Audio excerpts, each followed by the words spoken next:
Hi friends, మనం last వీడియోలో part 3లో 20 important questions చూసాం కదా. దాని కంటిన్యూషన్ పార్ట్ 4 ఉంటుంది. మరి ఇందులో ఫస్ట్ క్వశ్చన్ చూసినట్టయితే, ఉద్యోగులకు రాయితీ ధరలకు గృహ రుణం, కారు రుణం, విద్యా రుణం అందించడానికి ఏ బ్యాంకు ఒప్పందంపై సంతకం చేసింది? Answer option 2 Punjab National Bank. Gitanas Nauseda ఏ దేశ అధ్యక్షుడిగా రెండోసారి ప్రమాణ స్వీకారం చేశారు? Answer option 3 Lithuania. United India Insurance Company Limited executive డైరెక్టర్గా ఎవరు నియమితులయ్యారు? Answer option 4 Sunitha Gupta. 2024 జూలైలో విజయాన్ని సాధించినందుకు వార్తల్లో కనిపించిన సబీరా హరీస్ కింది వాటిలో ఏ క్రీడతో సంబంధం కలిగి ఉంది? Answer option 4 shooting.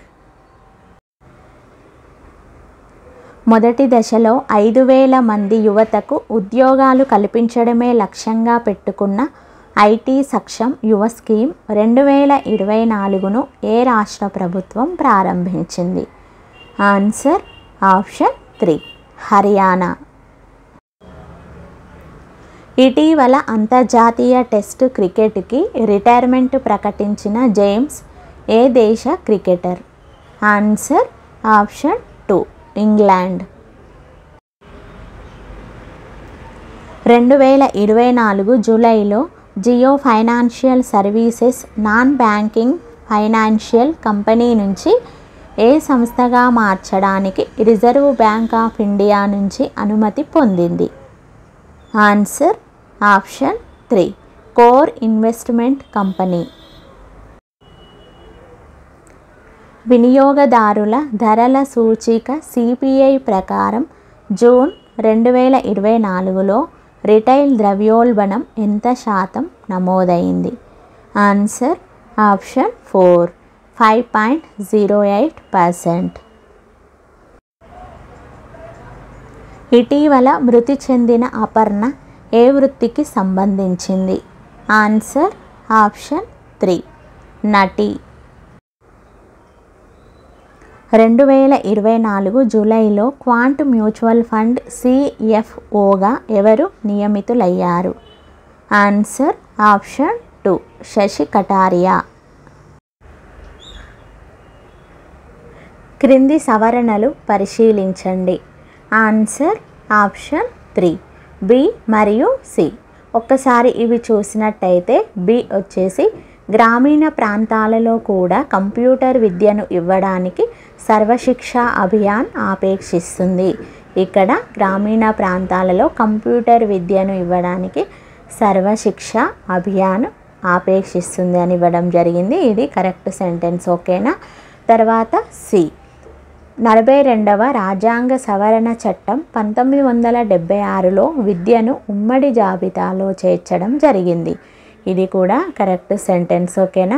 అయితే ఇక్కడ క్వశ్చన్ కింది సవరణలను పరిశీలించండి అన్నప్పుడు ఏంటి అంటే ఇచ్చిన వాక్యాలలో సరైన వాక్యాలు ఏమి అని అడిగినట్టు, ఓకేనా. మనకి ఇచ్చిన సరైన వాక్యాలు ఏవి అంటే ఇందులో ఏవి అంటే బి మరియు సి, ఓకేనా. మిగిలిన సెంటెన్స్ చూసినట్టయితే అది రాంగ్ సెంటెన్స్ కాబట్టి మనం ఇక్కడ ఆన్సర్ ఏమి ఇచ్చామో ఆప్షన్ 3 బి మరియు సి.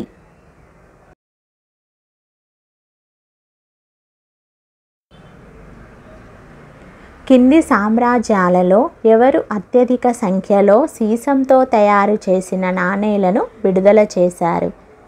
ఆన్సర్ ఆప్షన్ 4 శాతవాహనులు.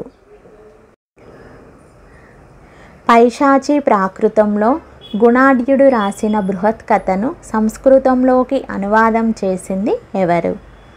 Answer option 2 దుర్విసుతుడు. క్రింది వాటిలో సరైన జత ఏది? ఆన్సర్ ఆప్షన్ 4 పైవన్నీ. ఒక్కసారి పైనున్న ఆప్షన్స్ చూసినట్టయితే ఫస్ట్ వన్ వచ్చేసి నిబంధన 33. మరి ప్రాథమిక హక్కులను సైనిక దళాలకు, పోలీసులకు, ఇంటెలిజెన్స్ వర్గాలకు మినహాయించే అధికారం పార్లమెంటుకు ఉంది. ఓకేనా. ఇక్కడ నిబంధన 33 ప్రకారము ప్రాథమిక హక్కులను సైనిక దళాలకు, ఇంటెలిజెన్స్ వర్గాలకు మరియు పోలీసులకు వీళ్ళకి మినహాయించే అధికారం ఓన్లీ పార్లమెంటుకు మాత్రమే ఉంది. తర్వాత సెకండ్ వన్ నిబంధన 34 సైనిక శాసనం అమల్లో ఉన్న చోట ప్రాథమిక హక్కులను మినహాయించే అధికారం పార్లమెంటుకు ఉంది. అయితే సైనిక శాసనం అమలులో ఉన్న చోట అయితే ఎక్కడైతే అమలులో ఉంటుందో అక్కడ ప్రాథమిక హక్కులను మినహాయించే అధికారం నిబంధన 34 ప్రకారం పార్లమెంటుకు ఉంటుంది. తర్వాత లాస్ట్ వన్ నిబంధన 35 కొన్ని ప్రాథమిక హక్కులను అమలు చేయడానికి పార్లమెంటు ప్రత్యేకంగా చట్టం చేయాలి. అయితే ఇక్కడ కొన్ని ప్రాథమిక హక్కులను అమలు చేయాలి అంటే పార్లమెంటు ప్రత్యేకంగా స్పెషల్గా ఒక చట్టం చేయాల్సి ఉంటుంది. దేని ప్రకారము అంటే నిబంధన 35. ఓకేనా. ఇవన్నీ కూడా సరైన జతలే కాబట్టి ఇక్కడ మనల్ని క్వశ్చన్లో అడిగింది కూడా సరైన జత ఏది అన్నారు కాబట్టి ఆన్సర్ ఏంటి? ఆప్షన్ 4 పైవన్నీ. శాతవాహన చక్రవర్తులలో చివరివాడు ఎవరు?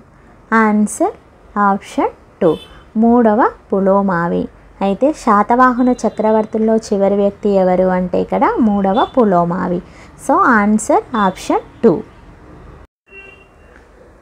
బ్రాహ్మణులకు భూదానాలు చేసిన మొదటి రాజవంశం ఏది? ఆన్సర్ ఆప్షన్ 4 శాతవాహనులు. భారతరత్న జాతీయ అవార్డుల విషయంలో సరైనది ఏవి? ఆన్సర్ ఆప్షన్ 4 పైవన్నీ. ఒక్కసారి పైనున్న ఆప్షన్స్ చూసినట్టయితే ఫస్ట్ వన్ వచ్చేసి 1954లో ప్రారంభించారు. తర్వాత సెకండ్ వన్ 1977లో రద్దు చేయబడ్డాయి. లాస్ట్ వన్ చూసినట్టయితే 1980లో పునరుద్ధరించబడ్డాయి. ఇవన్నీ కూడా భారతరత్న జాతీయ అవార్డుల విషయంలో సరైన వాక్యాలే కాబట్టి ఆన్సర్ ఏంటి ఇక్కడ? ఆప్షన్ 4 పైవన్నీ. కింది అంశాలను పరిశీలించండి. ఇక్కడ ఆప్షన్స్ ఒకసారి చూసినట్టయితే ప్రాథమిక హక్కులు, ప్రాథమిక విధులు, రాజ్య విధాన ఆదేశ సూత్రాలు. పైన పేర్కొన్న భారత రాజ్యాంగంలోని ఏ అంశం లేదా అంశాలు భారత ప్రభుత్వం ప్రారంభించిన జాతీయ సామాజిక సహాయ పథకానికి తోడ్పడుతుంది? ఇక్కడ ఏమని ఇచ్చారు అంటే 3 ఆప్షన్స్ ఇచ్చారు. మరి ఇవి భారత రాజ్యాంగంలోని ఏ అంశాలు భారత ప్రభుత్వం ప్రారంభించిన జాతీయ సామాజిక సహాయ పథకానికి సంబంధించినవి తోడ్పడతాయి అని ఇవ్వడం జరిగింది. మరి వీటిలో కరెక్ట్ ఆన్సర్ చూసినట్టయితే ఆప్షన్ 3 సి. అదేంటి? రాజ్య విధాన ఆదేశ సూత్రాలు. చినగంజాం శాసనం ఎవరికి సంబంధించింది? Answer option 2 Yajnashri Satakarni. 1995 ఏ సవరణ ద్వారా ఎస్సీ ఎస్టీలకు ప్రమోషన్లలో కూడా రిజర్వేషన్ కల్పించారు? Answer option 2 77. ఓకే ఫ్రెండ్స్, చూసారు కదా మరి ఈరోజు 20 ఇంపార్టెంట్ క్వశ్చన్స్. మరి నెక్స్ట్ వీడియోలో మరిన్ని క్వశ్చన్స్తో కలుద్దాం.